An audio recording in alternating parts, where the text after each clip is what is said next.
Good morning friends, CA Harshad Duggar this side. तो आज GST के अंदर जो अलग अलग रिटर्न्स होते हैं उनकी ड्यू डेट्स और उसमें क्या क्या लेट फीस लगती है उसके बारे में अपन बात करते हैं। जैसा कि आपको मालूम है, जीएसटी के अंदर दो स्कीम होती है। एक होते हैं रेगुलर टैक्स पेयर, एक होते हैं composition tax payer. Regular tax payer के अंदर भी एक मंथली रिटर्न्स फाइल करते हैं और कुछ जो क्वार्टरली रिटर्न्स फाइल करते हैं, वो डिपेंड करता है टर्नओवर के ऊपर।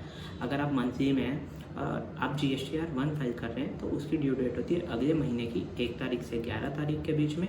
और आप क्वार्टरली में हैं तो GSTR 1 जब आपका क्वार्टर ख़त्म होएगा उसके अगले महीने 1 तारीख से 11 तारीख के बीच में।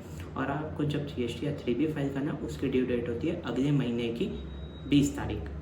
ये क्लियर है। उसके बाद अपन बात करते हैं कंपोजिशन स्कीम में। कंपोजिशन स्कीम में एक होता है CMP 08 जो क्वार्टरली फाइल होता है, उसकी ड्यू डेट होती है क्वार्टर ख़त्म होने के बाद का जो नेक्स्ट मंथ है उसके 18 तारीख। और एक GSTR 4 फाइल होता है, उसकी ड्यू डेट होती है फिनेंशियल ईयर ख़त्म होने के बाद जो नेक्स्ट अप्रैल आता है उसके 30 अप्रैल। देन अपन बात करते हैं एनुअल रिटर्न्स के बारे में। रेगुलर टैक्स पेयर को एनुअल रिटर्न्स, कंपोजिशन वाले को भी एनुअल रिटर्न्स फाइल करने पड़ते हैं। तो रेगुलर टैक्स पेयर को GSTR 9 फाइल करना पड़ता है। फिनेंशियल ईयर ख़त्म होने के बाद जब दिसंबर आता है 31 दिसंबर उसकी ड्यू डेट होती है GSTR 9। कंपोजिशन वालों के लिए GSTR 9 है, सेम ड्यू डेट।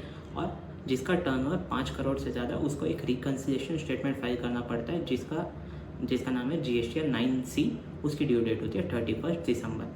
अब एक फाइनल रिटर्न फाइल होता है। फाइनल रिटर्न कब फाइल होता है? जब आपका GST नंबर सरेंडर हो गया, आपने सरेंडर कर दिया, कैंसिल हो गया, तो उसकी ड्यू डेट होती है date of cancellation of order और date of cancellation within 3 months, date of cancellation of order और date of cancellation whichever is earlier.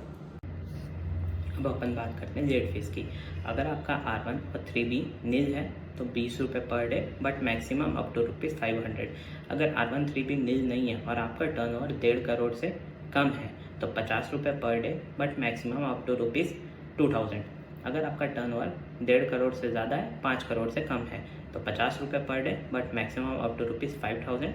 और आपका टर्नओवर 5 करोड़ से ज़्यादा है तो 50 रुपये per day, but maximum up to ₹10,000। अब बात करते हैं कंपोजिशन स्कीम में।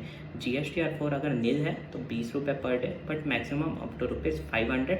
और उसके बाद अगर आपका GSTR 4 नील नहीं है तो 50 रुपये per day, but maximum up to ₹2000। अब बात करते हैं एनुअल रिटर्न की। अगर आपका टर्नओवर 5 करोड़ से कम है तो 50 रुपये per day, but maximum up to 0.04% of turnover in the state. अगर आपका टर्नओवर 5 करोड़ से ज़्यादा है और 20 करोड़ से कम है तो 100 रुपये per day, but maximum up to 0.04% of turnover in the state. और 20 करोड़ से ज़्यादा है तो 200 रुपये per day, but maximum up to 0.05% of turnover in the state.